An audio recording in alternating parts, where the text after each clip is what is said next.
नमस्कार, मी निकिता. आपण पाहतायत LS मराठी. पाहुयात महाराष्ट्रातील 36 जिल्ह्यातील 36 बातम्या. खासदार सुप्रिया सुळे आणि विनोद तावडेंचा एकाच गाडीतून प्रवास. बैठक संपली आणि सुप्रिया सुळे आणि विनोद तावडे एकाच गाडीतून रवाना. राजकीय वर्तुळात चर्चेला उधाण. एनसीपी नेते झिशान सिद्दीकींना पुन्हा जीवे मारण्याची धमकी. धमकीचा संदेश आणि व्हॉइस नोट मिळाल्यानंतर मुंबई पोलिसांकडून तपास सुरू. तुकाराम मुंडेंचा प्रसिद्ध डॉमिनोज पिझ्झाला दणका. व्हेज नॉन व्हेज साठी एकच प्लॅटफॉर्म असल्याने मुंबईतील 3 आउटलेट्सचे परवाने निलंबित. मुंबईच्या डॉमिनोज पिझ्झावर अन्न आणि औषध प्रशासन विभागाची मोठी कारवाई. घाटकोपर, बोरिवली आणि विलेपार्लेतील डॉमिनोज पिझ्झाचे परवाने रद्द. कर्जत रेल्वे स्थानकावर धावत्या ट्रेनमध्ये चढण्याचा प्रयत्न. प्रवाशाचा जीव थोडक्यात बचावला. ट्रेन मॅनेजरने प्रसंगावधान राखत ट्रेनचा ब्रेक लावून थांबवली गाडी. पुण्यातील सासवडमध्ये ड्रंक अँड ड्राईव्ह विरोधात पोलिसांची विशेष मोहीम. श्रीनाथ चौकात वाहन चालकांची तपासणी. पोलिसांची विशेष दक्षता. वाशिम जिल्ह्यात पावसाची जोरदार हजेरी. पावसामुळे खरीप पिकांना मोठा आधार. रिसोड तालुक्यातील पैनगंगा आढळ नदीलाही पाणी.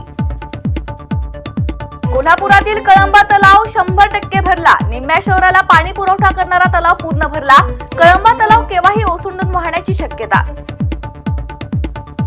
वाशिम जिल्ह्यात पावसामुळे जलसाठ्यात वाढ. जलसंपदा विभागाच्या अखत्यारीखाली 75 प्रकल्पांमध्ये 29.58% जलसाठा. आगामी काळात जलसाठ्यात आणखी वाढ होण्याची शक्यता. नाशिक जिल्ह्यातील लासलगाव मध्ये उन्हाळ कांद्याला चांगला दर. भावात वाढ झाल्याने उत्पादकांना दिलासा.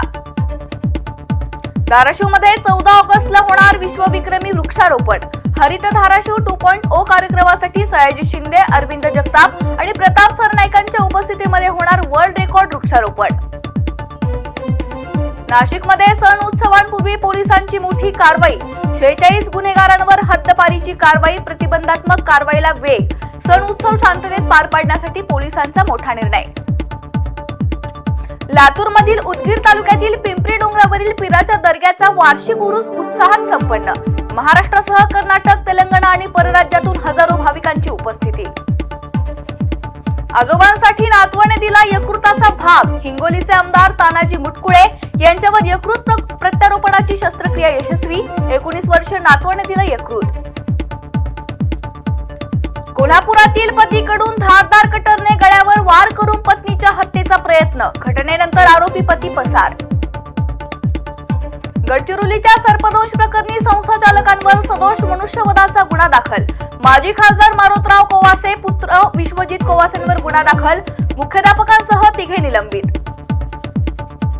अमरावतीत 5 दिवसांचा बँकिंग आठवडा लागू करण्याच्या मागणीसाठी बँक कर्मचाऱ्यांची निदर्शने.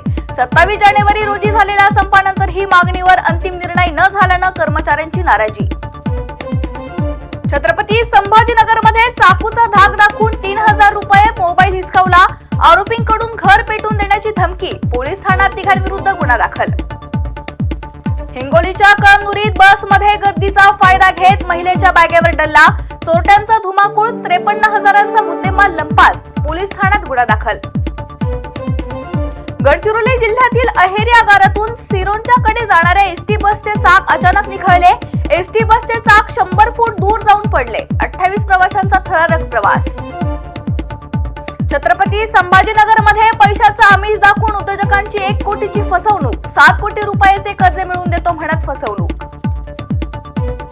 वाशिम जिल्ह्यात पीक विम्यासाठी 1,65,000 अर्ज. पीक विमा काढणाऱ्या शेतकऱ्यांची संख्या झपाट्याने वाढली. मुदतवाढीनंतर शेतकऱ्यांचा प्रतिसाद. मावळ तालुक्यातील रस्त्याची पावसामुळे दुर्दशा. रस्त्यात खड्डे की खड्ड्यात रस्ता अशी परिस्थिती. वाहन चालकांची मोठी कसरत. अपघाताच्या धोक्यात वाढ. अमरावतीतील मेळघाट मधील डोमा आदिवासी आश्रमशाळेतील विद्यार्थिनींनी भूतबाधा झाल्याच्या भीतीने शाळा सोडली. विद्यार्थिनींना शाळेला परत आणण्याचे शाळा प्रशासनाचे प्रयत्न सुरू. पुण्यातील मावळमध्ये एक्सप्रेसवेवर दुचाकीस्वारांची हुल्लडबाजी. बेजबाबदार वाहन चालकांवर कठोर कारवाई करण्याची नागरिकांची मागणी. जळगावच्या जामनेरमध्ये हॉटेलमध्ये दारू जेवण न दिल्याच्या कारणावरून हॉटेल कर्मचाऱ्यांना मारहाण. घटना सीसीटीव्ही कॅमेऱ्यात कैद. 3 विरुद्ध गुन्हा दाखल. शहरा तालुक्यातील वडाळी गावात अन्न आणि औषध प्रशासनाची कारवाई. 4,15,000चा मुद्देमाल मुद्देमाल जप्त, 2 आरोपी विरोधात सारंगखेडा पोलीस ठाण्यात गुन्हा दाखल. पुण्यातील कर्वेनगर भागात 4 चाकी वाहनाला आग. अचानक वाहनाला आग लागल्याने परिसरात वाहतूक कोंडी. स्थानिकांकडून आगीवर नियंत्रण मिळवण्याचा प्रयत्न. पावसाळ्याचे 2 महिने उलटले तरी लातूर जिल्ह्यातील प्रकल्प अद्याप तहानलेल्याच. प्रकल्पांमध्ये सध्या केवळ 14.72% पाणीसाठा शिल्लक. दमदार पावसाची प्रतीक्षा कायम. पुणे विमानतळ परिसरात 4 चाकीने अचानक घेतला पेट. 4 चाकी जळून खाक. सुदैवाने जीवितहानी टळली. यवतमाळ शहरात युवकांकडून चालवली जात आहेत भरधाव वाहने. वाहनांच्या कर्णकर्कश आवाजाने नागरिकांना त्रास. बेशिस्त वाहनधारकांवर कारवाईची मागणी. हिंगोलीच्या औंढा नागनाथ तालुक्यात अवैध वाळू वाहतुकीवर पोलिसांची कारवाई. अवैध वाळूचे 2 ट्रॅक्टर पोलिसांच्या जाळ्यात. सापळा रचत पोलिसांची मोठी कारवाई. कर्जत रेल्वे स्थानकात प्लॅटफॉर्मवरून एक जण घसरला. रेल्वे सुरू होताच प्रवाशाने ओढली चैन. लोको पायलटने वेळीच ब्रेक दाबल्याने वाचला जीव. यवतमाळ शहर पोलीस ठाण्याच्या ठिबी पथकाची मोठी कारवाई. कत्तलीसाठी आणलेल्या 35 गोवंशाची सुटका. 3 जणांवर कारवाई. यवतमाळमध्ये अवधूतवाडी पोलिसांकडून 36 लाखांचा मद्य साठा नष्ट. 40,000 देशी विदेशी दारूच्या बाटल्यांचा साठा नष्ट. 36 गुन्ह्यांमध्ये जप्त केलेल्या मद्यसाठ्यावर न्यायालयाच्या आदेशाने कारवाई. धाराशिवमध्ये कृषी विभागातील निविष्ठा घोटाळा प्रकरणामध्ये 15 अधिकाऱ्यांवर कारवाई. मात्र कारवाईवर आमदार कैलास पाटलांचा आक्षेप. कारवाई सरसकट न करता गुन्हे दाखल करण्याची मागणी. या होत्या महाराष्ट्रातील 36 जिल्ह्यातील 36 बातम्या. पाहत रहा LS मराठी.